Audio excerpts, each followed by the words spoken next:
Hello, welcome to Until Saturday, the Athletics College Football Podcast. I'm David Ubben.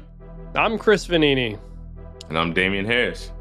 Week 4 is here, and conference play is heating up, especially in the SEC. Oklahoma hosting Tennessee in a top 15 matchup and a homecoming for Josh Heupel. A big game there.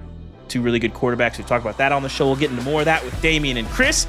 And Utah kicking off their new world in the Big 12 as well. It's going to be a good game. And the desert, the folks in the desert seem to think that Cam Rising will not play. I think I agree with that. A lot of weird movement with the line. We'll talk about that in our picks as well. And we've got Louisville and Georgia Tech, Michigan, USC in the big house. The new world of college football is here, and we're starting to see those games show up. It's going to be an interesting week. Plus, we're going to fill you in on the under-the-radar games that you should care about if you don't already. We'll fill you in. And before we wrap up, we're going to open up our circle of trust for our Trust Fall picks of the week. And I'm going to finally get it right when our producer Cam drops in with another trivia pick. I got 2 of the 3. I want a perfect score this week. I'm aiming for it. We're going to get this. Damien, Chris, we got to start in Norman. We got to start in Norman. Big ball game. I think we're sitting in a situation here where Oklahoma's got a lot to prove. Tennessee, I think most people are on the side of this team looks like a wagon, but this is the game that can prove it. And for Oklahoma, this is the game that can prove, hey, we didn't play that well against Houston, we didn't play that well against Tulane, but we're going to be a factor in the SEC race. It's going to be a fun one. Chris, what are you looking forward to most in this ball game?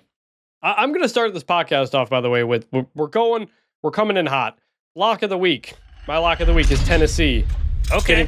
Giving 7, covering this game. Josh Heupel's going to try to give us time to digest. Josh Heupel. Look, Josh Heupel is so mad at Oklahoma and has been for like a decade since he got fired there as the offensive coordinator. He led them to a national championship as a quarterback in 2000. He thought he was going to be the successor to Bob Stoops. He wasn't. He got fired. Lincoln Riley comes in, becomes the successor, and does all that. And Josh Heupel has basically not said a word about Oklahoma since then. And he just does not want to talk about it. He's still very upset about it. Bob Stoops declined interview requests by this. He is like broken up over this. He wrote in his memoir. To let the focus be on the coaches. Okay, all right. He wrote in his memoir, Bob Stoops did, that firing Heupel was like the hardest day as a coach. Josh Heupel's going to try to put up 50 in this game, and if he gets a touchdown late, he's going to try to go for 2 or something like that. Like that is what I'm expecting, a completely focused Tennessee coming out here to make a statement. And so the question is, can Oklahoma's defense, which has been very good, slow down Nico in his first really tough environment on the road against a defense that has been very stout? That Brent Venables has that side working. And so that's what I want to see. Nico's been getting the big plays. It's everything we've expected from a Josh Heupel offense. Can they do it on the road in a tough environment? Josh Heupel's definitely going to try to make sure that happens. I think, Chris, it's interesting. Josh Heupel, nice guy, one of the less compelling personalities in college sports. However, I think the dude is a killer, low-key a killer. And he's a silent but deadly kind of guy for sure. And I think you're onto something here. But I'll disagree with you, Chris. I don't think the question here is whether or not they can stop Nico. The question here is whether or not Oklahoma can stop the running game. There's 2 teams in the country that already have 1,000 yards rushing: UCF and Tennessee. And listen, Tennessee hasn't played the toughest schedule in the world, but they've played a decent schedule to this point. They already have I guess we can qualm with what do you want to call the NC State win, a top 25 win. They were out top 25 when they played them. We'll see what that looks like when the committee becomes a factor. But for me, the interesting thing about that is Tennessee's offensive line is probably the weakest position on their team, and I don't even know that I'd call it a weakness. It's just not great. But right now, Tennessee 5th nationally in yards per carry, just under 7 yards a clip. Oklahoma 11th in rush defense. But Oklahoma's defense, I agree with you, they played well, but they've been really untested. Tulane, they're still trying to figure some things out. A lot of their offense right now is like Mensa running around and trying to find a way to go to find a play. Houston, very messy, and Temple is basically an FCS team at this point. But I think that decides this game. On our show Wednesday, Dusty Dvorak kind of alluded to it, and I think it's true. This offense is pretty simple to stop. Can you stop the run with 5 guys, 6 guys in the box? If you can beat teams that run this offense. If you can't, they're going to put 50 and 60 on you. They're going to score at will. Damien, I know there's a lot of RPOs in this offense, but what is it like as a running back when you know you've got a run play in the chamber called and you see 5-6 guys in the box?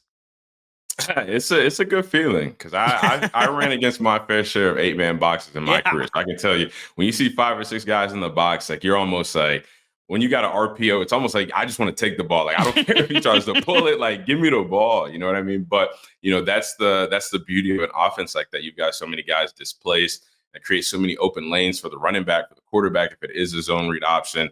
Then there's potential. Once those linebackers start to fill, they're already mismatched in the box. But then once those guys start to fill, that opens up the second level for the receivers that are running routes behind it. So really for an entire offense, I mean, obviously I know we're talking about like a 5-man box, 6-man box, and how conducive that is for running backs. But again, just whenever you have an offense that has so many gadgets, like so many different weapons, so much eye candy for defenses, man. I mean, guys love to thrive in offenses like that. That's where playmakers really get to make plays because there's so many defensive mismatches, and you really just get chances to just, whether you're a running back, you have a scot-free run where there's nobody in a gap and you're just hitting your head on the goalpost. Or if you're a receiver, you beat your DB on a slant, there's nobody in the middle of the field and you're just running scot-free for a touchdown. So definitely as a running back, you love to see those 5- and 6-man boxes. But, in these RPO offenses that, like I said, provide so much eye candy and so much distraction, it really gives everybody on the offense an opportunity to eat. Mm-hmm.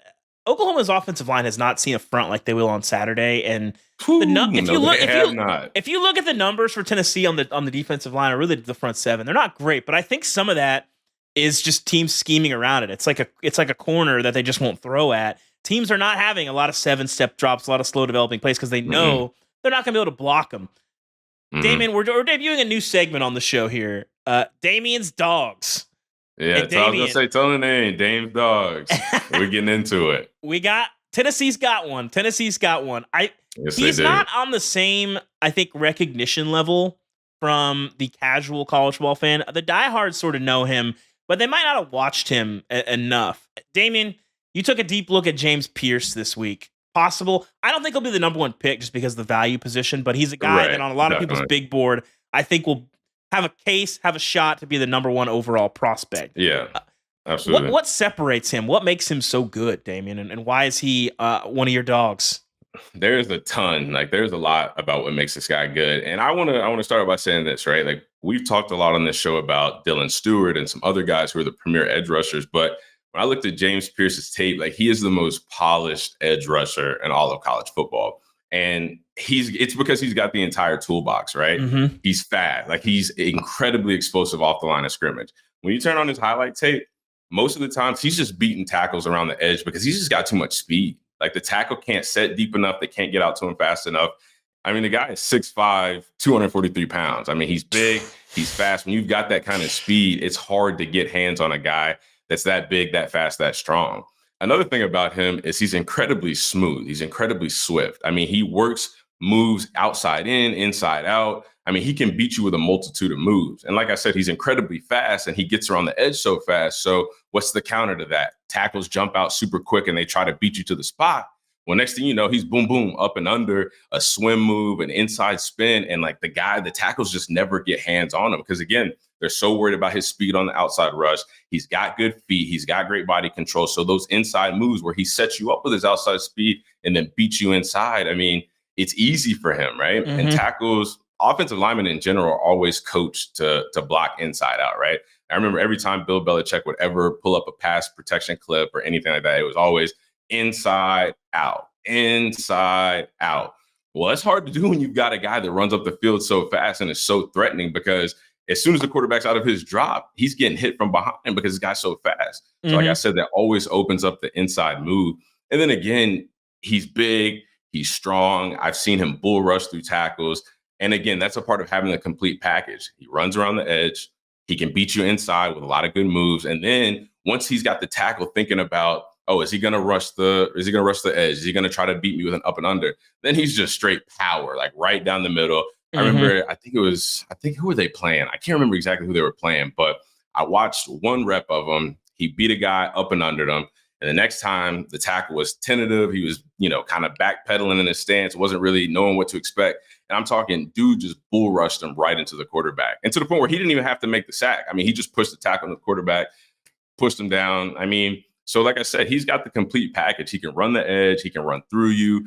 He can make a move. He can start outside, work inside. I've even seen him involved in a lot of games, like a lot of TE games where they wrap him inside to rush against centers and guards. So to be able to have that versatility, to be able to have that much in your arsenal, that many things in your toolbox, I think that's what makes James Pierce Jr. the most polished, most clean looking prospect potentially in this entire draft. And he's a guy that was an impact player basically immediately. And so when you walk in like that, you have a lot of time to finish up and to develop the way that he has. And I think too, it'll be interesting to see how Tennessee handles this Oklahoma offensive line, because I think there's a chance that they might just take we see Alabama, we see Georgia do a lot, and Ohio State as well, where they're just like, we're not going to do a lot of stunts. We're not going to do a lot of crazy stuff. We're just going to come at you. And I suspect we might see them do that, but we'll see. I'm going to be intrigued to see that. Honestly, that would benefit James Pierce Jr. a lot, because one thing that I didn't even mention about him is his motor. And we talk about a guy like Max Crosby, right? Like he's one of the best defensive linemen in the league because of his moves, because of, the way he understands the game, but because of his relentless motor, right? And James Pierce Jr. is a guy that has that same motor. Like I've seen him run plays from the backside, chasing guys down. So especially in an offense like this, that they're going to be going against in Oklahoma, that's got so much eye candy, that can get the ball so many different places. Like you need a guy like James Pierce that one can obviously affect the passing game, but you can rely on him to get out on these screen plays, get out on these RPOs, chase these running backs down from behind. Like he's a high motor guy that's going to get the rest of your defense juiced up, energized. And I think that's why, Tennessee flies around the ball so much on defense, because of guys like James Pierce Jr. I would just add with Oklahoma, I'm curious how much Jackson Arnold running game we get. It has not been great throwing the ball, and if there's one way you want to offset a great pass rush is maybe open up the quarterback running game. He did run for almost 100 yards against Tulane. And Tim Banks' defense is really, really aggressive. They're built around forcing turnovers, forcing negative plays. That's the whole game plan for them. They've been really, really good at it under him.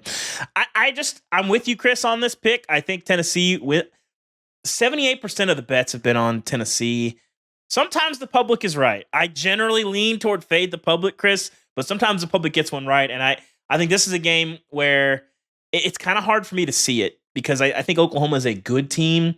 I don't think they have a very high ceiling from what I have seen from them so far. I think Tennessee, if Tennessee doesn't win this game, I think it's because of Tennessee. It's not because of Oklahoma. But, Nico, this is his first really big road start.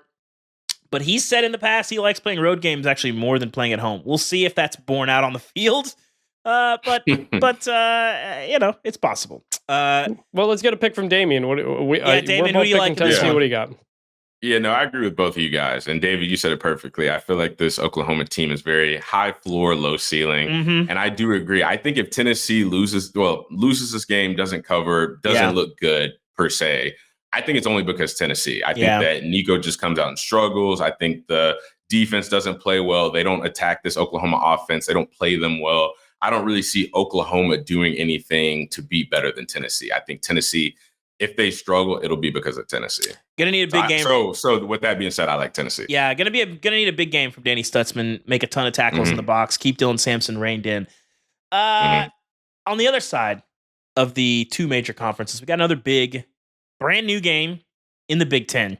USC going to Michigan, and this is going to be a test. It's kind of the first real kind of, like I said, the first game that sort of gives us the new identity of the Big Ten. I love the concept of the stylistic clash, but I got to tell you, I don't think this is going to be as stylistically clashing as we think. I'm going to say it, Chris, Damien. USC not soft anymore. Not soft anymore. I love what I've seen from them defensively. I looked this up from Pro Football Focus. USC is now 32nd in yards after contact allowed, and they were 107th last year. Basically, that means they can tackle now. When they get their hands on you, they're getting you on the turf, and that was probably the biggest issue from them last year. A lot of stuff on the line of scrimmage that wasn't great from them, despite having big bodies and having a lot of talent there. But why they were poor at tackling, I think, is worth debate. How much of that is practice structure? How much is how often you hit? How much of that is Alex Grinch's scheme or tape or whatever? I don't know. But I know that D'Anton Lynn has seemed to fix a lot of the tackling issues. And Michigan right now, they're moving to Alex Orji. He's going to start for them. 98th nationally in passes longer than 20 yards. They have got just 6 so far. My question is, can you use Alex Orji in a way that makes them more explosive? Get him outside the pocket, make teams account for his legs while trying to look downfield and not scramble to scramble, but scramble to throw and take advantage of some of that space downfield. But to me, and I'll kick this to you, Chris, because you're very familiar with Michigan, and this to me seems like a big picture issue. Is that Sherrone Moore seems like he wants to be the same team that they were last year without the offensive line to actually execute it, and without a top 10 pick at quarterback. That doesn't help either. But to me, that's an issue. They've got one receiver with 40 yards receiving this year, and Colston Loveland looks a little iffy to even play in this game. He's not even a receiver. He's not even a receiver either. He's a tight end. Exactly. That's my point, though. Is if you don't have a receiver that you can really go to, and Samaj Morgan is an okay player, and you don't have Colston Loveland, I don't know if you can score enough to keep up in this game. But Chris, is my read of the Sherrone Moore situation, it feels like this is a time to pivot and make your team identity something a little bit different than it was before. This is one of the things that made Nick Saban great. We talk about all the time. But it feels like he's trying to ram a square peg in a round hole, and it's not working. Am I off base on the Wolverines here? I mean, my sense that I got from Michigan the whole time, all off season, was that they thought Alex Orji was going to be the guy. And he never took the job. He never grabbed it and became that guy that won the job. Instead, Davis Warren won the job. And so that's why we didn't see him very much. And now, with as bad as Davis Warren has been, he can't stop turning the ball over. We're going to go to Alex Orji, and we're going to go to a run-based offense. Alex Orji's in his 3rd season at Michigan. He's played in 12 games. He's thrown 7 passes. Like, that's it. 3 for 6 this year for 15 yards. We haven't seen him throw the ball down the field. He's averaging 2.5 yards per pass attempt. So this is just a complete unknown here in whether or not this is going to be like remember when Kentucky put Lynn Bowden at quarterback? Yeah. And they just started running. Yeah. They just started running over teams. Like, that's what Michigan, I think that's what Michigan needs to do.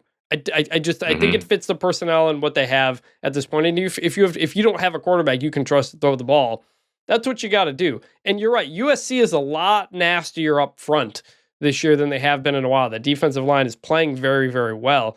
And so you'd like to think USC's defensive strength right now plays into what Michigan's going to try to do. So that's where things stand. The running back position is also weird. Damien, I'm going to ask you here real quick about running backs, because Donovan Edwards came in with a lot of hype. He's on the cover of the video game, had 2 big runs in the national championship game, but he hasn't been very good for like a while now, outside of that Washington game. This year, 36 carries, 150 yards, 4.2 yards per carry, no rushes longer than 20 yards. Meanwhile, Clem Mullings is averaging 7.5 yards per carry, 3 rushes of 20 plus yards. I watched Michigan play Texas. This is the more explosive running back. So I'm curious, when you look at Michigan's offense, it's clearly going to be run-based moving forward. What do you kind of see out of these 2 running backs, and especially Donovan Edwards? Yeah, so I've done a deep study trying to figure out what exactly is going on with Donovan Edwards. And to be honest with you, I can't exactly figure out anything wrong other than the fact that maybe we just overanalyzed how well he played last year. Yeah. And kind of like you said, he was on the cover of the new video game, and we had all these expectations based on, the runs he had in the postseason last year and kind of the way he was projecting towards the end of the season. But when I look at him play, I don't necessarily see anything wrong with his game, right? Like I've heard a couple rumblings that, he might be a little bit impatient. Maybe he looks for the big play. He likes to bounce a lot. But when I turn his tape on, I see him reading his blocks. I see him hitting the right holes. I see him, making the play that needs to be made. I really think this is just a situation of Kalen Mullings is just the better back. He's the more patient. He's the more physical back. I think he reads the schemes a little bit better. I think he's better at the point of contact. I think he's more elusive, more explosive. I think that when it comes down to just the basic fundamentals of the running back position, I think Kalen Mullings is just better. So again, I'm sitting here confused because, I was one of those people that had Donovan Edwards high on my radar too. Seeing what I saw him the way he came off of last season, I expected him to be in that conversation with the top running backs in the league or in college football, excuse me. But, again, I don't see anything wrong with this game, but we're just not seeing those explosive plays. We're not seeing him look like Kalen Mullings whenever he gets the ball. I mean, they've got identical amount of carries. One is averaging over 7 yards a carry. The other is averaging, barely over 4. Yeah. And again, when you look at the tape, they're both doing the right things. It's just a case of one guy is just the better player. One guy is more productive. One guy is more efficient. One guy creates more whenever whenever he turns a gain of 1 or 2 into 4 or 5, maybe 6, because he's pushing the pot a little bit more. So I really, after studying this, I don't see as much of this being like Donovan Edwards has completely slumped or he's completely fallen off a cliff or anything. I think that we're just seeing that maybe our expectations were a little bit too high. Maybe we overhyped this kid, and Kalen Mullings is just the better back. Producer Cam dropped some numbers. 2.21 seconds for Miller Moss from snap to release on average. That's the 5th fastest in college football, and no scrambles this year from Pro Football Focus. That is a way to neutralize Michigan's defensive line. I don't have any questions about Michigan's defense, but I think USC can get. I got some. Texas moved them off the ball. Texas, maybe Texas is just that good. I came away from that game thinking Texas is that good. Yeah. Texas moved them in a way. Texas is just that good. I'm still okay with Michigan's defense. I think they're still going to be a top 10 defense. But I think USC can get to 24-27 in this game. I don't think Michigan can. Right. And that, to me, again, this is another thing where the public is all on USC. But I'm gonna trust my eyes on this, Chris. I was high on USC coming into the season. I felt like Lynn could fix some things. I felt like they had better personnel. I felt like all the issues from last year, if you can just fix some basic stuff defensively, your floor goes up in a hurry. I'm going to stick with my eyes. I'm going to take USC here to win this game and have another sad day at the Big House. Damien, who do you like in this game? I like USC. I think they just scored too many points. I think Miller Moss having as much time as he has to just sit back in the pocket, dissect the defense, get the ball out to his playmakers. I think they just end up scoring way too many points. This Michigan offense, as we know, they have no clue what they're doing. And even, with Alex Orji, even if they do have success, I mean, this is going to be a run heavy offense. And that's not going to score you a lot of points. So hopefully if they can get that going, they can keep the ball away from Miller Moss, but I don't think that it's going to be effective enough. So I like USC scoring a lot of points and creating another sad day in the Big House. Moss was dealing in that LSU game. We'll see what LSU's defense is. I don't know, but that's the sign of a good quarterback. You know, whenever it's one thing to have the time, but I mean, there are a lot of quarterbacks that do have ample amount of time. I mean, I hate to throw my dog Bryce Young under the bus, but I just saw something talking about how, his offensive line is protecting him better than almost anybody else in the league, and he's still struggling, right? So it's not as easy as just like, okay, well, I've got time. Let me just go out there, throw pitch and catch. So the fact that Miller Moss is incredibly efficient, and it looked like he was very surgical in that LSU game. Like it looked like even on that last drive down the field to win the game, he was very just concise, very accurate. So I think that with him having that amount of time and being able to be as efficient as he is, that speaks to how good he is at the quarterback position. I've got USC winning, but I think we're going to go Michigan covering. Michigan is +6. I'd feel better putting something on that if it was 7. But I think you put Orji in, you run the ball, you shorten the game, you presumably don't throw 3 interceptions like Davis Warren did. You cut down on the turnovers.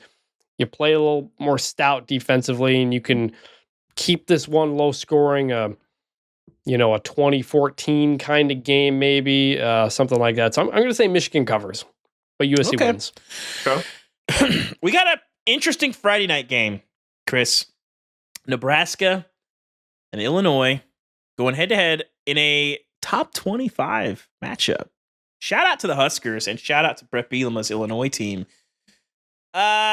To me, Chris, this game, it starts with just Nebraska. They were 87th last year in sacks allowed. They were giving up just under 3 a game, 30 and 12 games for them. This year, they've given up just 1. That's 9th nationally. There's only 8 teams that haven't given up a sack yet. I think there's a lot of reasons for that. There could be some play calling in there, some having a more decisive quarterback. I like Dylan Raiola's processing more than I do Jeff Sims, Henrik Harburg from last year. But Dylan Raiola has not been pressured a ton, and I think that nope. They're playing an Illinois team that right now is 8th nationally in blitz rate. Aaron Henry, their defensive coordinator, is coming after guys. I'm very intrigued to see how Nebraska handles that, and if heating him up, they're able to, 1, get home, and 2, if that changes his decision making, do you speed him up a little bit? He's already played a big game. That Colorado game was a massive environment. He'll be okay with that. But I kind of like the Huskers here as a bit of a contrarian pick for me. As an 8.5 point contrarian, favorite. I was gonna say they're the favorite. I don't know. I know, but I think a lot of people like Illinois. I think a lot of people think this Nebraska team is somewhat overrated, and they're sort of shrugging off Colorado. But to me, you look at Illinois, that win over KU looks maybe a little bit of fool's gold to me. KU not great defensively, offensively a mess. We'll talk a little bit about them a little bit later. They've been one of the most disappointing teams in the country so far. I don't mean to downgrade that win, but KU has not been the team that we thought coming into the season for a lot of reasons. So I think this is a semi-breakthrough game for the Huskers. I like the Huskers to win this game big. I think they'll handle it okay. I like Dylan Raiola. He's going to channel the spirit of Patrick Mahomes and maybe look a little bit like him in the game. So we'll see. Chris, what do you make of this Big Ten matchup? Yeah, I mean, I'm with you. The blitzing that Illinois has been doing, I think I like Illinois' defense. I was really not high on them coming into the year, but I've liked what I've seen so far. But kind of, again, with both these teams, how much have we really seen? Nebraska's played Colorado, UTEP, and Northern Illinois. Those are not good defenses. Also, Nebraska didn't score in the second half against Colorado. And Illinois, I mean, they didn't. I didn't have to, but they didn't. And Illinois, right, the Kansas win looks a little different in hindsight. This game is in Lincoln. I'm going with Illinois to cover the 8.5. It's a lot of points. I do like Nebraska to win this game straight up. Illinois is forcing a lot of turnovers. They've got 6 interceptions. I think 3 of those were against Kansas. And can they force those mistakes? If Dylan Raiola goes out there and shreds this defense, doesn't turn the ball over, then I'm a believer in this Nebraska team. I mean, I always thought they were going to be pretty good this year, but I'll start to believe Raiola more when I see it against a defense. What does it mean to be a believer in this Nebraska team? Because I kind of think, right, what's the expectation? If you can get to a bowl game, which is very reasonable for this Nebraska team, that's like anything else you have above that is gravy because it's been so long since they've got to a bowl game. So Chris, what are your expectations for Nebraska at this point? To me, believer is like 8-9 wins. Like if they win this game and look at doing it, then that's where I think they can go. I think I'm with you, Damien. Who you got in this game? I like Nebraska, and I think that you guys both hit it. I'm mad you guys both took my takes, but with Illinois being one of the best teams in the country at taking the ball away, like this game is ultimately going to be decided by Dylan Raiola, right? Like you said, David, he's played in the big game, but he hasn't been under a lot of pressure. Like he hasn't been under a ton of pressure. He hasn't been staring down the barrel of a gun a lot. So I feel like this Illinois defense being so good at taking the ball away, I think that is a product of them creating so much pressure and sending so many blitzes at these quarterbacks, getting them confused, and guys are just starting to get the ball out of their hands. But this is going to be a big test for Raiola. Can he just take the profit? Is he going to know how to protect himself? Like, I think that's one of the more important things about handling all these blitzes and all these pressures, right? Is can he set the protection? Can he set the communication? That way he's not putting himself in compromising positions to where you've got free rushers, and then you're throwing the ball away, making a bad mistake, or you're having to take sacks. This is going to be really telling for him. How does he see the field? How does he process all this information? So again, I'm with Chris again. If he handles all this pressure well, if he doesn't turn the ball over against a team that is notorious and one of the best teams in the country at taking the ball away, I think if he just dices this defense up and handles it correctly, takes the profit when it's there, hits the big plays, then I'm with both of you guys. Like, this is a Nebraska team that is for real.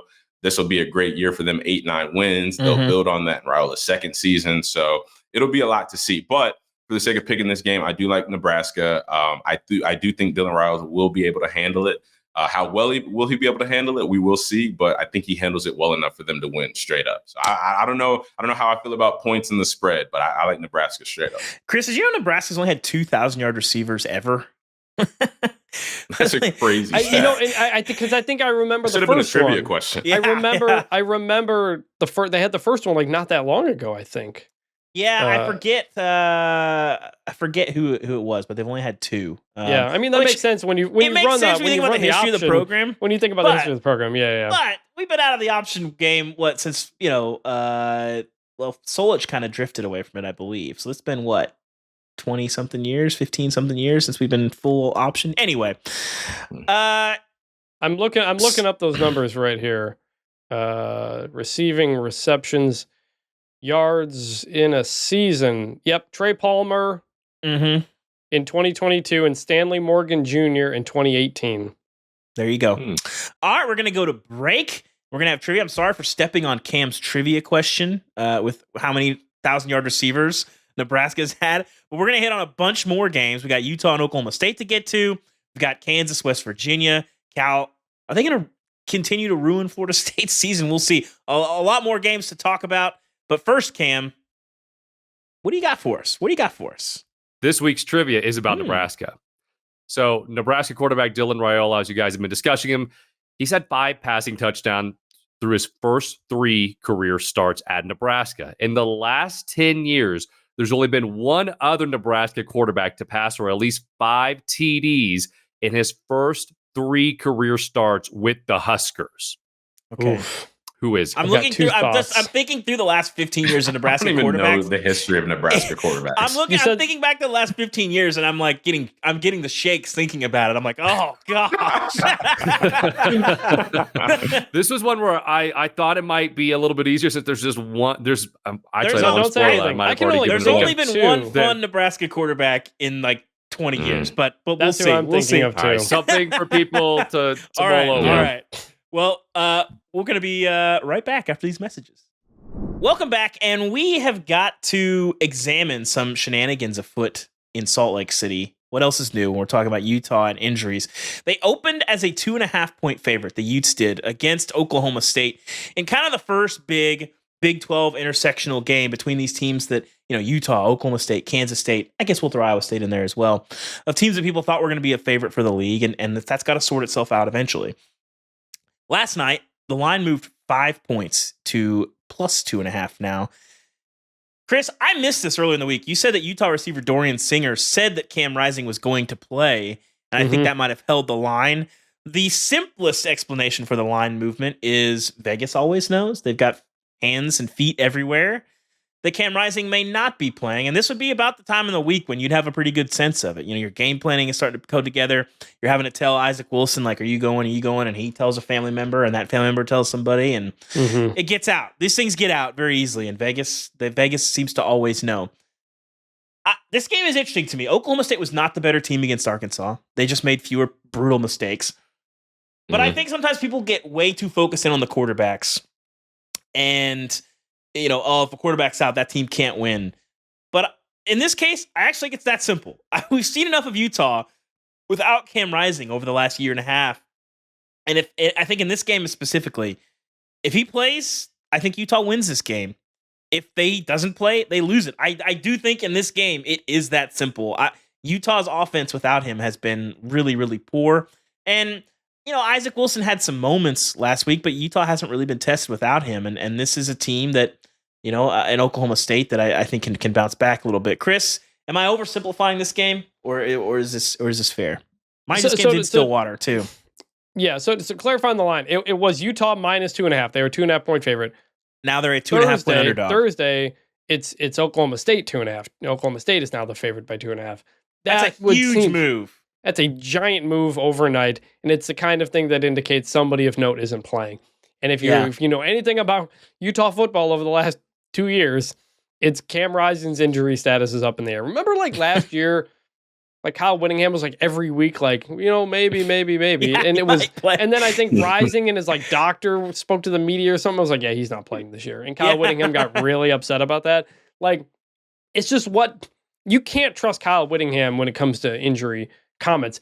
the Big 12 needs to add this SEC injury report, which I think has been great. The Wednesday before a game, you list some players, and it continues as good. The most transparent one we have. It's only for conference games, but this is a conference game. It'd be nice for the Big 12 to add that, I think, because it's impacting a lot of things when you have a coach who's known to hide injuries like that.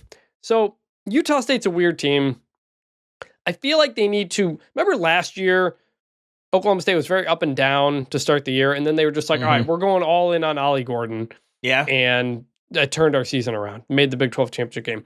It feels like that's what needs to happen here. Because if you watch that Arkansas game, which I went back and watched, they just didn't run the ball very much. Yeah. Ollie Gordon's numbers aren't great. Well, it wasn't working. That's part of it, but yeah, I was going to say they're not running the ball a lot because it's not working. Right. Yeah. And so, like, do you change things up in some form? And this is so weird because this offensive line is like the most experienced offensive line like in the history of college football. Like everybody's a fifth-year senior or something like that. I think you might have some six-year guys as well. But Damien, I guess, again, a running back situation here, came in as the best running back in the country, we thought. Why isn't it working so far? He's just not playing well at all. And this is completely opposite of what we talked about with Donovan Edwards earlier from Michigan. Like Ollie Gordon is just playing bad to me. Like when I watch his film, he looks slow, he looks sluggish. Like he doesn't necessarily look bigger than he did last year. Like usually when you see guys gain a little bit of weight, you're like, okay, he's playing a little bit slower, or he's slowed down a little bit. But Ollie Gordon doesn't look any bigger to me. He just looks slower, more sluggish. Rarely have I seen him burst through a hole. I mean, it looks like once he sees a hole and he decides, like as a running back, when you see a hole, you know it's going to be open for a millisecond, like a fraction of a second. And so like once you see it, you burst, like you go. It's like Ollie Gordon sees the hole and he just stays at the same pace. And it's just like, and then it closes. And then he gets a gain of 1, a gain of 2. He's not running through contact very well. Even whenever he gets through holes, like I'm not really seeing him attack defenders. Like there was a run against Arkansas. I think he was running outside zone. He ended up bouncing it around the right side. And there was an unblocked linebacker there, but he just like accepted the tackle. Like he just accepted defeat. Like there was no, like, let me give him something and try to gain an extra 1. Like, you know, this is a bad play, but let me see what the most I can make out of it. You know what I mean? In the backfield, he looks super indecisive whenever he gets the ball. It looks like he's just trying to find the perfect hole. I mean, when you put all of those things and I guess one thought and one breath, it looks like he's just not playing with any urgency, you know? And it's sad because you were poised to be the top running back in this year's class, right? You're playing behind, like Chris said, the most experienced offensive line, potentially in college football history. Like these are proven guys that are going to work for you, guys that are going to open up holes for you, guys that know what they're doing up front. And when I watch Ollie Gordon play, I just see a huge decline in the way he's playing. And I don't know what it is. I don't know if it's a mental thing. I don't know if it's I got the league next year, and so I'm trying to protect myself and stay healthy. Like I don't really know what it is. But, you know, again, I go back to that Donovan Edwards situation where in his case for Michigan, I think that he's just being overshadowed by a better talent. When I look at Ollie Gordon, he's just not playing at anywhere near capable or anywhere near the level that he's capable of playing. And I can't figure out why. It probably can't help that he gets a DUI before the season, and then the coach says, you know, whatever, you're not suspended. I mean, I'm sure he did. I'm sure he did some internal punishments and all that, but like, when you speak of urgency, there you go. Yeah, and as a former player, you know, I don't want to point to that and be like, you know, well, this guy got in trouble and, you know, point out a glaring negative, like, you know, something negative, bring his name in a negative light. But again, whenever you have those off the field issues, whenever you put yourself in compromising positions, what does that do? That takes your focus and attention away from being the best player that you could be on the field. And I think that unanimously across the country as fans, when you look at Ollie Gordon, you can tell he's not the same player that he's been before. Yeah. Is he good enough to get them the win in this game? Based on what I've seen, I'll say this. I would love for Ollie. This is a tough one. I would love for Ollie Gordon. I would love for this to be his 2024 breakout game. And, you know, him and this offensive line really will Utah to victory because it's such a possibility. Like it's very, very possible with Cam Rising probably not playing. Like this is a huge opportunity for Oklahoma State. Do they take advantage of it? I just don't know. Yeah, I just don't know. Not a I lot don't of know running because backs. Not a lot of running backs having breakout games against Utah's defensive front. yeah, and at the same time, it's like when you're a running back, I'm not even gonna say when you're a running back. When you're just a player in general, it's all about rhythm. It's all about finding your rhythm, and then you work that out in week 1 and week 2. Well, we're going into week 4, and dude's not playing very well. So it's like we're getting towards, like, I know college football in our minds just started, but like, we're getting into conference play. We're getting into the meat of the season. And if a guy doesn't have a rhythm, it's hard to think like, okay, it's just going to turn on this week. I gotta say, I'm go ahead. No, I'm gonna still think about my pick while you're talking. The under there, the under 52.5 looks pretty spicy to me because Kyle Whittingham, I think, Mark Stoops is sort of disqualifying himself this season a little bit, but Kyle Whittingham, probably the most underrated coach in the country. And I think he knows I have to ugly this up a little bit to get a win here. I like them to do that. I think Oklahoma State wins this game, but that under 52.5 is a big number.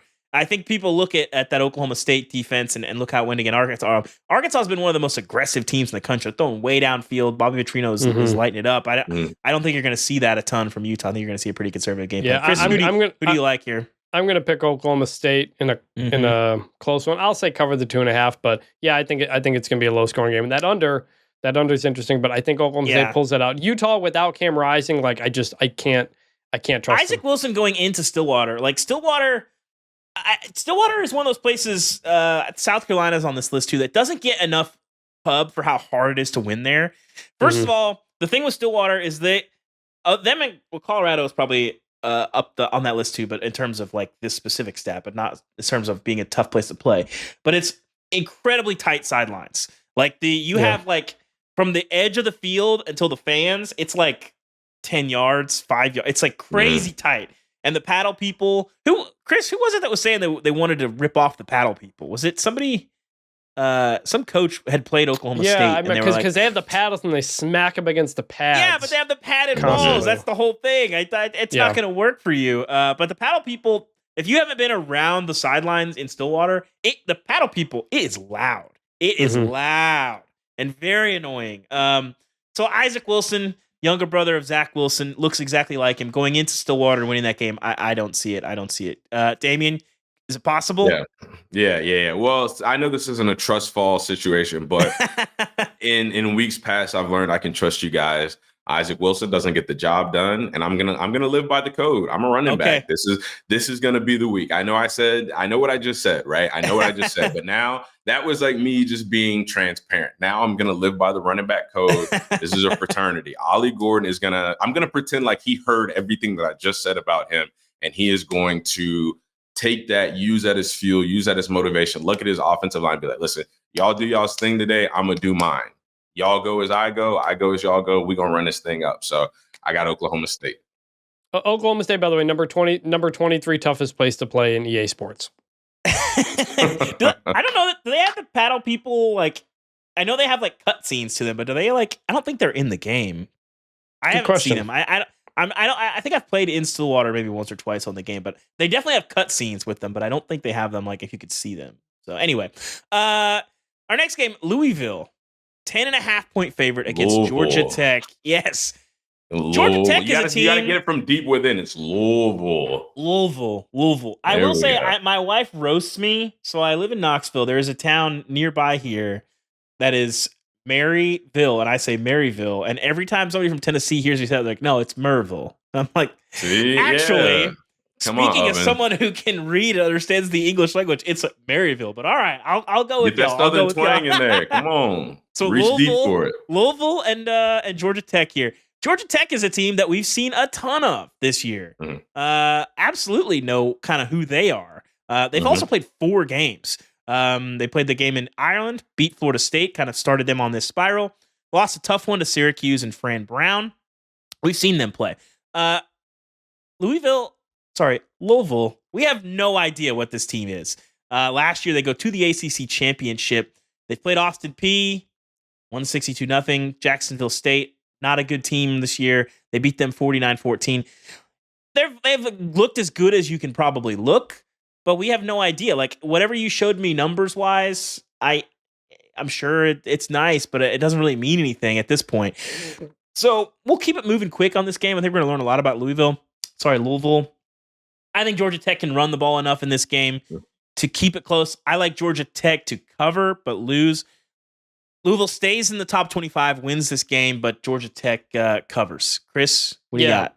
I've got Louisville in my 30s in my 134 rankings, though, because I haven't played. Aren't they pissed off at you for that, too, They're Chris? mad at me that Louisville's not ranked, even though they're 19 in the polls. And it's like, well, I don't move you if you don't play anybody. You kind of stay where you were going into the season. So they're not patient. These things all come out in the wash. It takes time. So this is the game that tells me if Louisville is as good as we think they could be with Tyler Shuck at quarterback and a lot of the pieces there.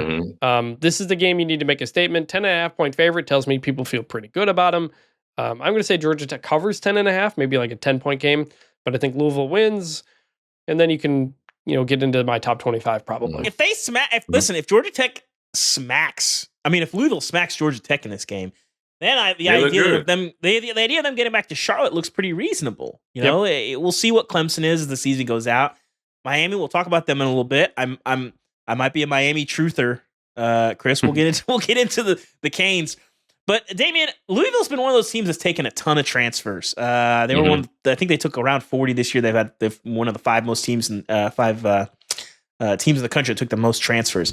We've seen that go a lot of different ways. Florida State is sort of exhibit A for that. It worked a ton last year. Keon Coleman setting the world on fire. Johnny Wilson doing great things. This year, it has not gone well. What is that like in the locker room if you have so many new guys and trying to balance that chemistry? How real is the locker room chemistry showing up on the field when you talk about trying to figure that out? I think it's been very indicative when you look at teams across college football, right? I see a lot of miscommunication. I see a lot of uncertainty, maybe a lack of trust, to call it, between whether it be coaching, players and other players. And I think that's just because these guys aren't getting a ton of time to develop that trust, that confidence, that camaraderie. There's a lot of things that you build in the locker room that aren't necessarily things that you work on at practice or things that you think are going to be X and O things that are going to matter when it comes to the game. But just the bonds that you build and the relationships that you have, I can't even explain it, but it creates something that whenever you go on the field, it's just an extra bit of motivation. Cause it's man, these are my dogs right here. These are my guys. These are guys that like for my example, when I went to Alabama, I came in with Calvin Ridley, Minkah Fitzpatrick, Daron Payne, literally everybody, you name it. I came in with those guys. And so, our senior year, whenever we were playing, and granted, we got blown out in the national championship, but until then, we played for each other. We knew each other inside and out as teammates, as players. I knew about this guy's family. I knew his background. And so there's just something about that whenever you step on the field of battle, because at the end of the day, you talk about NIL, talk about playoffs, you can talk about all these things. But at the end of the day, when you step on the field, it's 11 guys at a time going on the field to do battle. So whenever you have those guys that you build all this chemistry with, it carries a different meaning. So I think that all that to say, this really falls on the accountability of the coaches, of the staff, of the guys that are in charge of bringing these guys in and developing that bond in such a quick manner. I don't really know how to do it because, again, the transfer portal was not a thing when I was around. It was not an option. We didn't want guys that wanted to transfer to Alabama. And if there was a guy that even whispered a breath of transferring, we're get out. There's the door. You can't cut it here. Yeah. So I don't, it's definitely different. But again, that's why I say that responsibility is going to fall on the coaches, because again, all these kids are worrying about a million different things outside of just transferring. Who's going to give me the biggest bag? What's going to be the biggest NIL deal? Am I going to get a Tudor's biscuit deal from Coach Huff and Marshall? You know what I mean? They're worried about a ton of things. So it's going to fall on the responsibility of the coaches to bring these guys in and, just deal with essentially what college football is now. You got to be able to adapt. You got to be able to mold and conform to the new norms. Nick Saban was great at that. That's what made him so great. I think people are realizing the more you lean on the portal, every time you reach in the portal, you're sort of rolling the dice a little bit, and sometimes it works out great. Yeah, and to your point, right? I remember Matt Rule had said something about to get a regular, an average Joe at quarterback, it's going to cost you $3 million in the portal. Like that's the premium. That's what like you're going to have to spend. Something like that to get a really accomplished quarterback. I might have exaggerated, but yeah, I might have exaggerated. The market's only going up, but yeah, right. But whenever you're thinking in that mindset, you're not worried about like, okay, well, what kind of character does this kid have? Is this guy? What is it? What's between the ears? Like, what's his composure like? How does he handle tough situations? Right? You're just thinking, well, shoot, if I want to compete, I got to drop $2 million in the portal for a quarterback. Well, somebody becomes available, boom, before even thinking about any of those things. How can they affect your team? How do they fit in with the culture that you have? It's just like, I'm pulling the trigger because I know if I don't get this guy, somebody else is going to get him, and I'm not going to have as good of a chance at the quarterback. So, and you spend 2.5, 3 years, sometimes 4 years recruiting some of these high school guys, and the high school coach has every reason to be honest with you about like, okay, I see this kid every day. This is what this kid's really like. And you can get some intel. You can get a feel for who a kid is if you have, good contacts on your staff that can, talk to people that have been around the kid. But you're still kind of guessing. And you don't get a chance to know them. You're kind of taking other people's word versus your own experience where, hey, I've been texting and calling with this guy for years. It's just very, very different. And some schools are going to feel like they got to do it.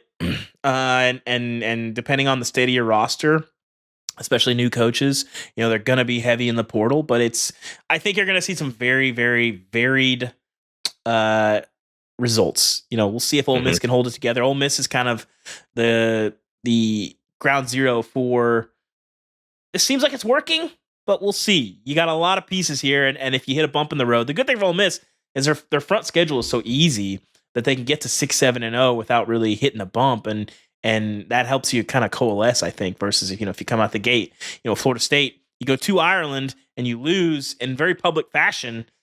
That's tough to get by, and we're seeing that.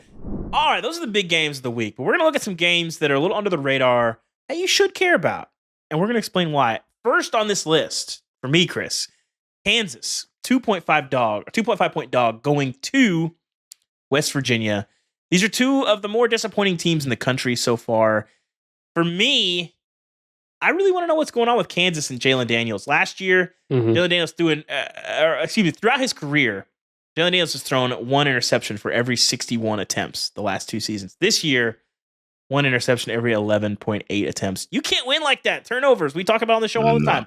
Turnovers is too much. Neil Brown coached himself off the hot seat once already. We'll see if he can do it again. For me, this game is really interesting because the loser is really in some despair, and especially Kansas's offense, without Andy Kotelnicki, can you have a get right game? If you win at West Virginia, a solid team, you got to feel pretty good about where you're at. If you don't, you're gonna have to do some soul searching. What are you interested in here with this one, Chris? Neil Brown may have coached himself off the hot seat, but blowing that game against Pitt last week was not something you want to do. That was tough. So yeah, you want to get back and win this one when you're the favorite at home against a struggling Kansas team, West Virginia. You gotta get right. Yeah. I'm with Chris. Neil Brown is still in the hot seat. So if you love following coaching controversy and the guys that are on the hot seat and must win every single game the rest of the season, in my opinion, Neil Brown is that guy. So if you're interested in if you're interested in the coaching controversy like I am, have eyes on this game because Neil Brown's seat is hot. Yeah. Damien, is Florida State, are they gonna have a get right game here at home? No, of against course not. No. And what I'll say about this is Florida State can't get any worse. Their season can't get any, even if they lose every game the rest of the season. I think it can still get worse. It can't get worse. It can't literally it can get better, obviously, but it can't get worse. So to me, if you just want a good laugh, if you just want to look at a team that just doesn't look like they should be on the field, just turn on Florida State because I play with a lot of guys that went to Florida State and they're delusional. They're like, man, we went 13-0 last year. We should have been. And I'm like, are you watching what is the travesty that this year alone takes away a lot of good years for Florida State? So again, if you just want to watch what a team that underperforms, that play, like I said earlier, plays with no urgency, that is just when you look at football, this is what you don't want to see. This is what you don't want to watch. Turn on Florida State. Watch them play. Chris, I'm just wondering if we get to. I'm just wondering if we get to Brock Glenn at some point. Like DJ Uwangalele is not the guy, and Mike Norvell says he still believes in him. At what point are you turning toward next season and trying to get the next guy ready, which is supposed to be Brock Glenn, unless you bring in another transfer? Like the fans are done with DJ. This is a home game. They're not going to be happy. If you lose to Cal, who just came over from the Pac-12 and is not getting barely any money to be in the ACC, like we'll see. I'm also interested. Jaden Ott, the Cal running back, really good player. Yeah, didn't play much last week. We'll see if he didn't do much against Auburn 2 weeks prior. So, but Cal's still winning. So, curious if this is my fishy line of the week, if Chris. This is a fishy line here. Yeah, Florida State 2.5 point favorite, which is really interesting. Against I'm a 3-0 Cal team with a win on the road against Auburn, and they beat the heck out of I'm just in this for Cal Twitter. Cal Twitter has been hilarious. If you've been watching any of the politically charged memes they've been doing, they already dumped it all on Auburn, and now as they go to woke Campbell Stadium, we could have some pretty epic Twitter memes there. I think this is a game where. Like anyone who's been watching these teams for 3 weeks, the idea of Florida State being a favorite in this game is intriguing. This is one where it's like Vegas. It's like, what do you know, Vegas? What do you know, Vegas? I was about to say, what intel y'all got? Because I like Cal. The 2 backs they have behind. I watched them last night while I was working on Bubble Watch. They played the ACC After Dark game. They against San Diego State. They looked. I like the backs behind them. And Fernando Mendoza is a good player. It's not the run. I like. It's hard for me to see Cal like not winning this game by double digits, but maybe I'm a sucker. We'll see. We do have by the way some Florida State news here. The realignment, realignment type of stuff. We wanted to jump in on this and mention it. It was reported earlier this week. We've confirmed to talk to people. There is a proposal kind of moving around the presidents of maybe Florida State and Clemson stay in the ACC if you tweak the revenue. Give more money to the schools that have the better TV ratings, essentially, and performance bonuses like they did, and maybe shorten that grant of rights to like 2030 to match up with the Big Ten. I don't know if this is going to happen. The other schools in the ACC are a bit wary of it. They may give up some, but not all of what Florida State and Clemson want. It's essentially what Florida State was asking for a couple of years ago, but it may be something that can hold the ACC together, which is ultimately better for everybody. Florida State, the lawsuit stuff, it's not going great. It's just progressing very slowly. Nobody's winning or losing. It's been very boring. So just kind of an update on that. Keep an eye on that. We'll see over the next few weeks. It is a bit early for a resolution on that, but we may get some ACC calm here if they're able to do some convincing and maybe tweak that revenue a bit. Chris, how much do you think Georgia, Clemson, and Florida State start have anything to do with them being a little more gun shy of leaving the ACC? Is it too It doesn't help. It doesn't help because if you were going to just declare you're leaving and try to figure something out, they don't want you right now because you're 0. Well, Clemson's okay, but Florida State being 0-3 is embarrassing on the field right now. And I've talked to people around Florida State who didn't like that they were so aggressive in those lawsuit comments and saying they have to leave or essentially everything's going to be ruined for them. They made it a life or death situation.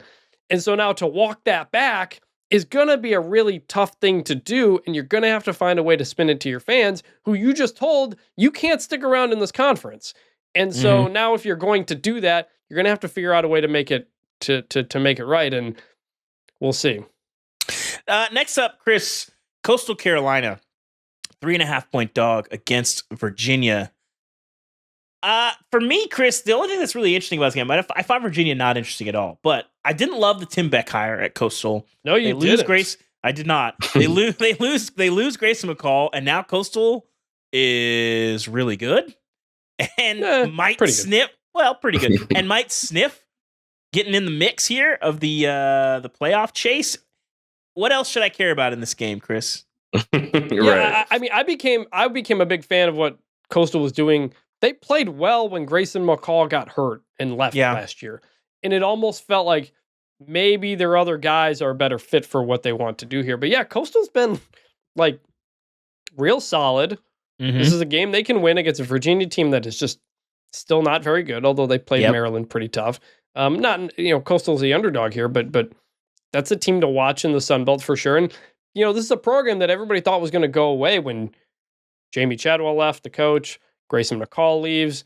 That was it. Maybe it's not, because this is a program that was winning before that. Joe Mowgli had turned this program into a winner at the FCS level. Jamie Chadwell continued that at the FBS level. Maybe this is a program that just kind of has a winning culture, and that can continue through multiple coaches. We'll see. Keep an eye on this game, because it's definitely a G5 Power 4 upset that can happen. Yeah. Arkansas going to Auburn as a 3-point underdog. I think the thing that jumps out to me about this game, Chris, is Auburn sort of goes all in on the Peyton Thorne experience when Hugh Freeze comes in. They get him away from Michigan State, stick with him this year. It's crazy to me that Arkansas has the better quarterback in this game, because they lost KJ Jefferson last offseason. They go get Taylon Green. It's been working very, very well with Bobby Petrino offensively. The Oklahoma State game gets away from them, but Arkansas State looks a lot more competent. Whoever loses this game, though, it's going to get very dark, because you already have two teams in this game that have losses that fired people up. Auburn losing at home to Cal, as we mentioned before, is not great. And Arkansas going to Stillwater, outplaying Oklahoma State, and blowing a huge early lead to lose that game. That's kind of the only game script, probably, where the end result still results in a lot of frustration around Sam Pittman, who, other than Billy Napier, has probably got one of the hottest seats in the country. I'm intrigued here. Damien, what stands out to you about this game and Auburn trying to hold serve at home? Yeah, just the move that they went to with Hank Brown at quarterback. This is his first SEC start, and this is an Arkansas team that's not horrible, but they're not great, but they're not horrible. So I think this will be a big test for him. Obviously, playing in a conference game at home, like, the emotions are going to be higher. So I just want to see how he handles this game. Truly, yeah. I feel like when he played last week, they played in a little bit of inclement weather, and he was still efficient. I think he was like 17 for 25, a little over 200 yards. I think maybe 2 touchdowns, no interceptions. So he played a clean game in some tough weather as his first game as a starter. So I just want to see how that transitions into his first game as a starter in conference play. I didn't watch a ton of it. We'll see. I'll be intrigued by Hank Brown. By the way, Ubben, I never apologize. That was my trust fall pick for you last week, was Arkansas giving 22 against UAB. Speaking of, that was a close game, a lot closer. So I didn't get to mention it on Monday's I spot. believe I used the explicit term trap game, Chris. I think I said this is you're falling into a trap that Vegas has set for you. So yes. Colorado hosting Baylor. The Buffs, a 1.5 point favorite. Coming off a pretty nice win over Colorado Big State. Fox. This game's on Big Fox, national prime time. Didn't expect Baylor to be there, but that's what Deion does. We expect Colorado. They put Colorado State, part of the Mountain West Conference package, on Big CBS last week. So despite Colorado not being quite the sensation they were last year, people are still very, very interested. But for me, this is interesting because Colorado, this season, Deion has kind of come off a lot of the playoff talk, and he's been talking a lot more explicitly about bowl games, which is probably what he should have been doing, honestly, the whole time. I think he would have helped himself to measure the expectations. But you got to win this if you're Colorado. Their future schedule, they go to UCF next week, and they host K-State after that. Colorado is not beating K-State. K-State is built to crush Colorado. They might beat UCF on the road, but is that your lock of the week in 2 weeks? Yeah, that's my lock of the week in 2 weeks. But I mean, they'll probably be double-digit underdogs in that game. That's a terrible matchup for them. But UCF they might win, but I doubt that. But you got to win this game if you're serious about making a bowl. If you don't, you are staring down the barrel at what, 2-4, 2-5, coming in, and then we talked about it before. With such a transfer-heavy roster, then you've got an investment issue that you've got to lean into. So This game makes me a little nervous, and also, Chris, what's on Dave Aranda's plate going into this game? Baylor's been maybe a little better than I expected this year so far. They had a really comfortable win against Air Force last week, which usually can be a pretty tough trap type of game. They handled them with ease. The running backs have looked pretty good, so there's progress here. But it's kind of the same situation where if you want to show enough progress, get to a bowl game, save your job, this is one of those you got to have. This is a got to have it game for both teams. So you may not be interested in the game up front. You may be tired of Colorado, but there's big narrative implications for both teams in this game. Also, this is my lock of the week. I am going Baylor, Colorado under 51.5. Again, all our lines presented by BetMGM. I'm going two things. One, Colorado's defense has been a little bit improved, and Baylor cannot score. They've already shuffled DeQuan Finn, brought him in from the transfer portal. He has gotten banged up, and Sawyer Robertson's looked a little bit better. They're going to probably go with Sawyer Robertson. It's unclear who's playing this week, but either way, I don't think it's going to matter a ton. And Dave Aranda's still a really good defensive schematic. And if you give him a one-dimensional offense, which Colorado is, I'm not buying Colorado, having a 70-yard rusher against Colorado State as sort of this aha moment. They're kind of selling it as that, and I don't buy that at all. Baylor's going to have a much better defensive front. This may be way under 51.5. 51 is way too big. My lock of the week, Baylor, Colorado, under 51.5. Going to the Big 12 next, before we get to our rest of the locks of the week and our trust fall picks. Texas Tech, 3-point favorite against Arizona State. Chris, what are you looking for in this game? I'm looking to see if Arizona State can continue that turnover. Yeah. I don't want to say luck, but they've been getting a lot of turnovers, and it's maybe masks a couple of things. Texas Tech needs to figure out how to run the ball. You have Taj Brooks. It's been a problem this year. Mm-hmm. We know they can put up points, but they haven't been able to stop anybody. They put it, by the way, that North Texas game, I forget what the score was at halftime. 56-10, I believe, at half. It was as big of a beatdown as you can have in a game they needed to have. So that was a positive performance. But if they can avoid the turnovers, I like Texas Tech in this game. Arizona State has been a lot of fun. They're kind of like this year's chaos team. Like every game they play is kind of wacky for everybody. They're going to be a pain in the butt for a lot of people, but they're a lot of fun. Sam Levitt, the Michigan State transfer, is fun to watch. So they're kind of my fun chaos team of the year. But as long as Texas Tech doesn't turn the ball over, I think they win this one. The Arizona State, they're just better. They're just a better team, and it shows out. They've played a pretty tough schedule. I mean, it's all kind of relative at this point. Right. Mississippi State loses a little bit luster, but Mississippi State, Wyoming, and Texas State, those 3 games, I mean, you're not playing a lot of tin cans there. Wyoming a little bit, but they are up to 85th in offensive yards per play from 122nd last year. Their offense was a disaster last year, which is kind of odd, considering Kenny Dillingham's background, but they've been much improved. Sam Levitt, you mentioned, has been a godsend for them at quarterback. Coming over Michigan State, we had a lot of questions when they lost Jaden Rashada. He was hurt for a while last year, and he was kind of the future for them, and that's not the case anymore. But defensively, they were 93rd in defensive yards per play last year, up to 36th this year. That's unbelievable. So shout out to the Arizona State defensive staff for getting that done. Guys, it's time for our Trust Fall picks of the week, time for our locks of the week. Chris, you hit us with your lock of the week. Tennessee, 7-point favorite going on the road to Oklahoma. Mm-hmm. I like it. I feel nervous about it because you have a young quarterback going on the road for the first time. And I feel generally the more confident I feel about a pick, the more nervous I am.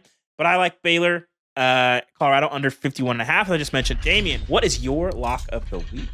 Yeah, David, my lock of the week is going to be Ohio State. I know it's a lot of points against the Marshall team, 39.5. Oof. A ton of points. But hear me out. Here's what I think. This is my thought process behind it. The past couple of weeks, we've been talking about how great Texas is. We've been talking about how great Alabama is looking at certain times, especially after they just beat Wisconsin. Like, we've been talking about a lot of teams. I feel like we've kind of swept Ohio State under the rug inadvertently a little bit. And I think Ryan Day knows that, especially because he's a coach that came out and talked about style points, right? He talked about every rep matters, every play matters. Like, we really want to wow the committee. So to me, with that kind of mindset, a game like this, you're supposed to win sure-handedly. I think that he just tells these guys, like, let's dial it up. Let's run the score up. Let's have a big game. Because, again, I said it 2 weeks ago. Every rep is important. Every play is important. The style ports are important. So this is an Ohio State team that very much so overpowers Marshall. And I think that with that mentality that Ryan Day and this team has, I think they come out and they try to win big. So my lock of the week is going to be Ohio State. Did you guys see the comments Marshall coach Charles Huff made about Ohio State earlier this week? Yeah. I told you he's trying to get guys to Tudor. He's trying to get, yeah. So here's the quote. He's enticing Ohio State players to come to Marshall for NIL. He says, I would love to have some of those guys from Ohio State too. So if they want to transfer on down, we've got a Tudor's biscuit NIL all you can eat. So if any of those guys that run really fast at Ohio State, if they like Tudor's biscuits, I promise you, all you can eat all day if you transfer here. So probably less fast if you actually take them up on that. But I'm a big I like the thought. That's the gap in logic there. For the record, I like the Duke at Tudor's. It's bacon, egg, and cheese with a hash brown on the biscuit. I've never even heard of this place before. It's a local West Virginia chain. It is very, very good. Delicious. Some great biscuits. But yeah, if I'm they got gluten-free biscuits? Any gluten-free options? I don't know. I don't know if they do. That's a good question. This might be your kryptonite, Damien. Hopefully they hear this podcast and add something. I like that. Damien, I like the pick. The only thing that makes me nervous, coming off an off week. They've had 2 weeks to prep for Ohio State. That makes me nervous. But we'll see. We'll see. It's time for our trust fall picks. Chris, you're giving your trust fall pick to Damien. I'm looking at this pick right now. It's going to take a lot of trust. We'll see. I like Chris. I like to have fun with these picks. Auburn, I gave you Nevada because you didn't like them. I gave you Arkansas because you're from there. Taking on water on record time now. It is. Damien, my trust fall pick for you is Clemson giving 16 points to NC State. NC State will be without Grayson McCall at quarterback. They will be playing a true freshman at quarterback against this Clemson defense. Clemson seems to have figured some things out post Georgia. They're not as good in the trenches in NC State as they've been in recent years. How do you feel about trusting Clemson, a team you despise? How do you feel about Clemson 16 points against NC State and a true freshman quarterback? Also coming off of an idle week. They were off last week. Yeah, they were. Honestly, it's funny because this is my trust fall pick because this is your trust fall pick for me because this was almost my lock of the week. Oh, because of everything that you were saying. It was interesting. Like, I almost took Clemson as my lock of the week. So no further ado, I trust you. Okay. All right. Okay. Chris, I'm all in on Indiana. I'm all in on our guy Sig Nasty. They are good. Get your Sigs up. And listen. Am I slightly influenced by watching Curtis Rourke win the Heisman Trophy in my dynasty season from the CPU? Maybe. But when I've watched Indiana, first of all, they absolutely demolished a not very good UCLA team last week. Now they get a Charlotte team that is very messy, has really not looked good at all. 28-point favorites. And I think our guy Sig Nasty has got he's laying it on people, okay? And I think he enjoys absolutely demolishing teams. I watched them the Friday night game against Western Illinois. 77 points on the board, 21 points in the fourth quarter. No interest in slowing down. UCLA last week, another 2 touchdowns in the fourth quarter, despite being up 28-13. They were piling it on late. They are 28-point favorites at home against Charlotte and Biff Poggi. Chris, are you going to fall into the waiting arms of our guy Sig Nasty? I like it. By the way, Kurt Signetti is his full name. If his name's not Signasty, for people who didn't know, came from James Madison. Yes. I like this. Indiana fans, another fan base that was really mad at me for not moving them up after they put 77 points on Western Illinois, a winless FCS team that's like the worst in FCS. And I said to them, you just got to do it against somebody of note. They did it to UCLA. They shot up into the 30s in my rankings. It takes some time, fans. You got to play somebody before you move up in the rankings. Yeah. I like this. Charlotte is a mess. They needed a fourth quarter comeback to beat Gardner-Webb last week. They've had injury problems galore. It's not working for Biff Poggi. He's also had to deal with Jim Harbaugh and the Chargers working out at their facilities all week because the Chargers are there before they go up and play the Steelers. They didn't travel back to LA. I love it. Indiana's great. Indiana's a lot of fun. The games after this, by the way, it's I think like Maryland Northwestern. I think you win this game, you're looking at potentially 6-0, like 6-0 in bowl eligibility right off the bat. They could be 6-0 hosting Nebraska. If Nebraska wins this week, Nebraska could be 6-0. We did it when we did the Big Ten preview pod on this episode. David, I don't think you were there. It was me, Scott, and Cameron Teague. We did it. We drafted the Big Ten teams.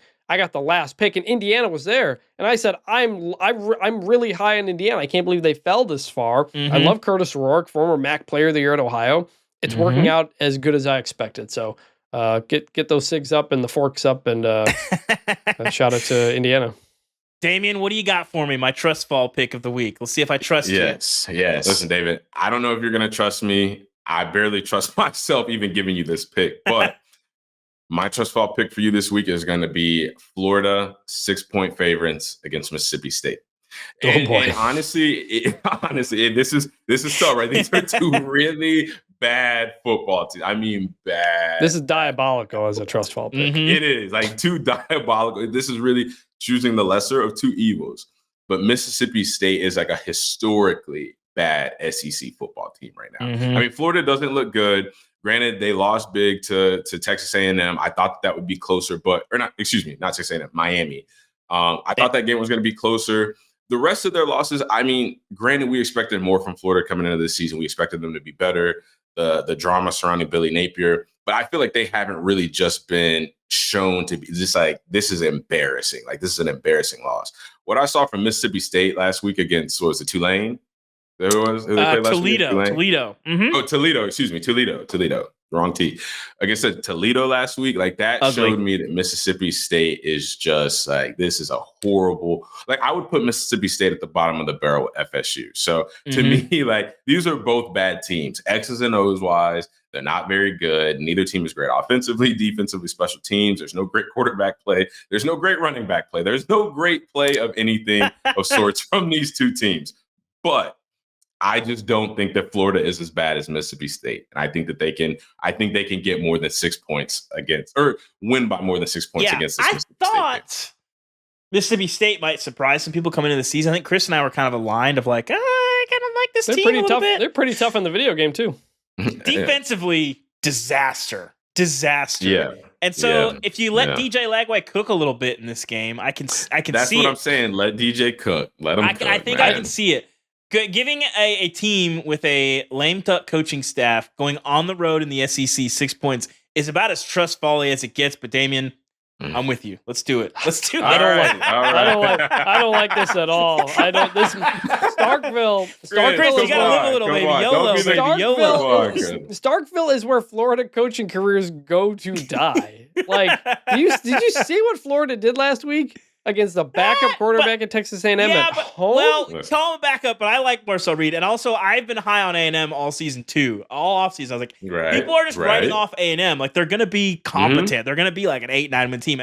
And they are. Yeah. And Florida, you got to get them where you can get them. Miami, to that point, in that same breath, Miami is just really damn good too. Yeah. Like, Miami's really good. So even that loss to Miami early in the season, like, they got blown out and like they got embarrassed, but like, Miami's just a really good team, and Florida's just like a. I will say on the subject of Miami before we finish up with trivia, one game we didn't get to today: USF 16.5 point dog at home in Tampa against Miami. We'll see what the crowd,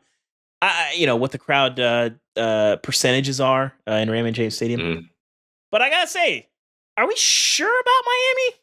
Are we 100% sure about Miami? Because if you look at what Miami sure about anybody.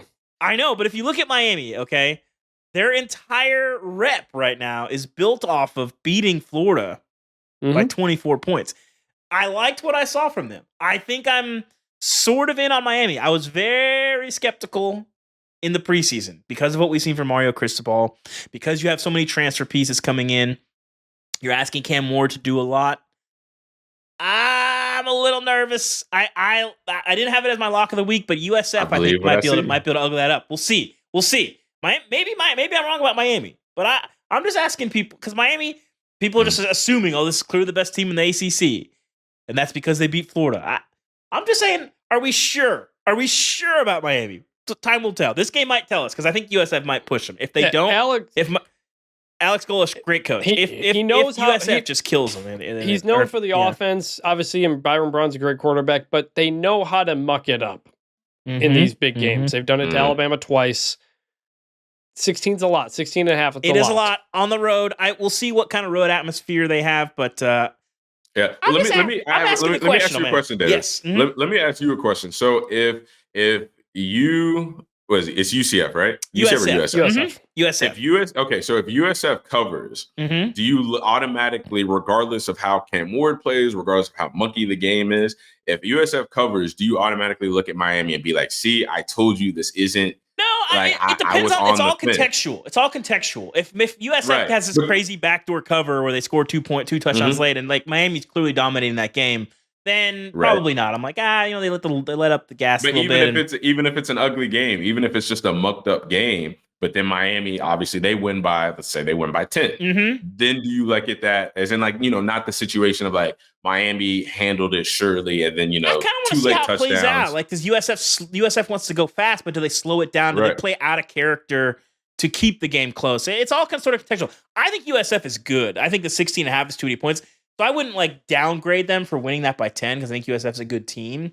But I want to see it. I think if Miami, wins this game by 30, then I'm like, oh dang, okay, I'm kind of in on Miami. We'll see. Miami. You're still going to be on the fence. You still are. Well, the issue for me with Miami is they concern me kind of like Texas concerned me last year. Those concerns were ultimately unfounded, but I'm waiting for the what the heck Miami game where it's just you're a 12-point favorite against North Carolina or whatever, and all of a sudden Cam Ward's getting the ball with 50 seconds left and you're down 2, and I'm like, well, this should not be happening if you're that team. That's the only thing that kind of makes me nervous. I'm waiting for that game from Miami. Maybe I'm wrong, but that kind of makes me nervous. Time will tell. Before we get out of here, Cam, trivia. Yes, real quick on trivia. To reiterate the question, Nebraska QB Dylan Raiola has 5 passing touchdowns through his first 3 starts. In the last 10 years, so since 2015, there's only been one other Nebraska quarterback to pass for at least 5 TDs in his first 3 career starts at Nebraska. That's key in this. Who is it? Okay. I'm going to say Adrian Martinez. Okay. That was the only one I was going to go Martinez too. It's got to be him or Tommy Armstrong. Yeah, that was Armstrong. I'm trying to think of the timeline. 10 years. Martinez. Yeah, I'll go Tommy Armstrong to be different. Oh, I'm going Martinez. That's the only starting quarterback from Nebraska in the last 10 years. I was going to say that. I missed the first time around when you asked the question. I missed the first 10 years because I was thinking T Magic. I was thinking T Magic too. Yeah, 2010. I don't think he did because I think he was more running around because I covered that K-State game when he ran for 250 yards. T Magic, listen, that was a wild ride of a career. The most fun Nebraska quarterback I can think of in a long time. But my guess is Adrian Martinez. Well, I went back to 2010, 2008, just to look back to see if there were any quarterbacks that had that start. And Taylor Martinez, though he didn't have 3 passing touchdowns in his first 3 career starts, he had 150 rushing yards. He had 200. It was nuts looking back at his stats. But also the goofiest throwing motion I've ever seen. The answer is Tanner Lee, who transferred in from Tulane. Tulane. The starts at Nebraska were keys. I couldn't tell you that. In 2017, he had 5 touchdowns, but also 4 interceptions in his first 3 career starts. I have very, very limited memories of Tanner Lee playing at Nebraska. I got to tell you, those are some dark ages. That was truly in the what year of what coach did he do that in, Cam? That would have been Scott Frost, wouldn't it? 2017. Was it? What year? 17? No, Scott Frost was at UCF. That would have been both. Was that Pelini? I think that was their. I have to go back and look now. I don't know off the top of my head, but it was probably the end of the Pelini era, I would assume, or Riley, one or the other. We should get this. We should get this right and look this up. Those were dark ages for Nebraska. The entirety of the Riley era. You said it was 2017. 2017. It was Mike Riley's third season. His last season. Yeah, what was the most memorable game of the Mike Riley era at Nebraska? Oh gosh. Yikes. Good question. Let's look that up. Yikes. I don't even know what that would have been. Oh. Didn't go well his third season. Probably why I got fired. It didn't go well any of the seasons, Chris. No. They beat Oregon. They beat Oregon his second year. I want to know how good that Oregon team was. Was that a Cristobal Oregon team? Which Oregon team was that? So that would have been Mark Helfrich's 4th season. They went 4-8. There you go. That was a bad Oregon team. The most memorable game of the time. They were ranked 22nd at the time. Other famous than last words, Chris. They were ranked at the time. They beat number 6 Michigan State 39-38. 20. That was the Michigan State playoff team. Was that a Connor Cook team? The Connor Cook mix? Yes, it was. That Nebraska team went 6-7. Okay. Well, guys, it's been a good pick show. going to be a great weekend. We've been warning you guys last weekend. There's not a ton of, like, Oklahoma, Tennessee's a big one, but we don't have, like, the mammoth showdowns. Next week, we do. We'll get to those. Bama, Georgia. Looming. But it's going to be a great weekend of games. There's a lot of teams that have a lot to prove. We're still trying to figure out these teams. Louisville, are you good or not? We'll see. Thank you guys for listening. If you are not subscribed to the show already, fix that.